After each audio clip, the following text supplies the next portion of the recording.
Pulang yang terlambat. Raka dilahirkan dalam keluarga sederhana. Ia anak sematawayang dari pasangan Pak Rahmat dan Bu Ati, dua sosok yang rela melakukan apa saja demi kebahagiaan anaknya. Ayahnya seorang penarik becak tua, sementara ibunya menjual kue keliling kampung dari pagi hingga sore. Hidup mereka jauh dari mewah, tapi penuh cinta. Sejak kecil, Raka dimanjakan. Segala keinginannya dipenuhi, walau kadang orang tuanya harus mengikat perut demi membelikan sepatu bola, seragam baru, atau sekadar uang jajan lebih.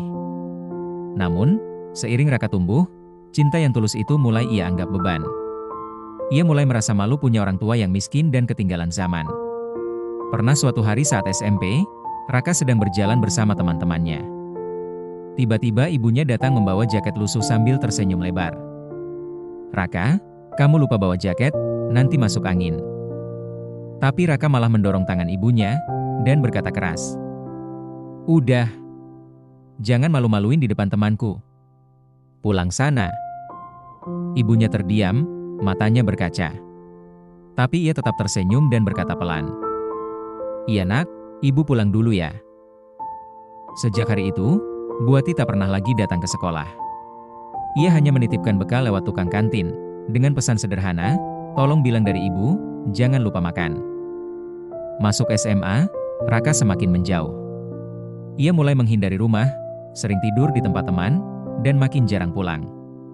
Saat ayahnya menunggu sampai larut malam di depan rumah, Raka malah berkata, "Bapak tuh nggak usah sok perhatian, aku udah besar." Padahal setiap malam, Pak Rahmat tak pernah tidur nyenyak sebelum mendengar pintu dibuka oleh anaknya.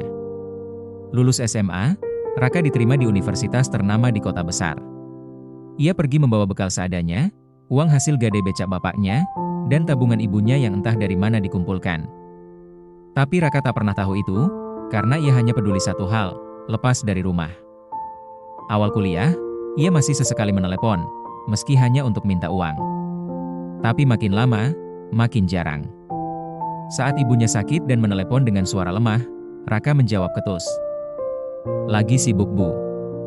Nanti aja." Lalu ia matikan. Raka tenggelam dalam gemerlap dunia baru.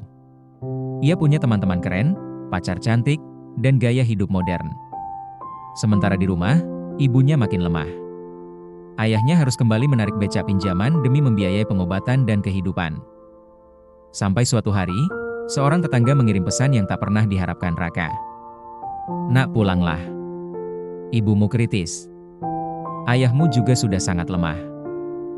Raka merasa hatinya terhentak, tapi ia masih sempat berpikir, nanti saja, setelah ujian. 3 hari kemudian, pesan lain datang. "Ibumu sudah meninggal nak. Ayahmu jatuh pingsan di samping jenazah." Raka panik. Ia langsung pulang. Sepanjang perjalanan, dadanya sesak. Tapi semua sudah terlambat. Ia tiba di rumah menjelang maghrib. Rumah itu sepi. Karpet putih masih terbentang di ruang tamu. Foto ibunya yang dibingkai hitam terpajang di sudut meja. Di kamarnya, ia menemukan kain lusuh yang dulu ia lempar karena malu.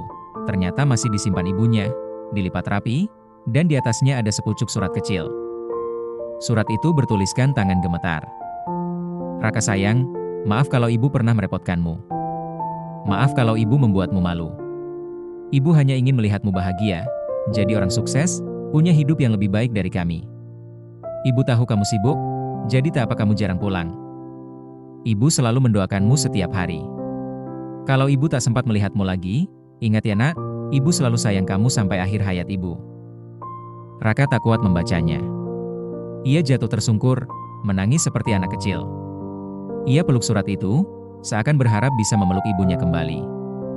Ia datang ke pemakaman keesokan harinya, tapi bukan sebagai anak yang membanggakan, melainkan anak yang terlambat mencium tangan ibunya, terlambat mengucapkan maaf, terlambat untuk sekadar berkata, "Aku sayang ibu."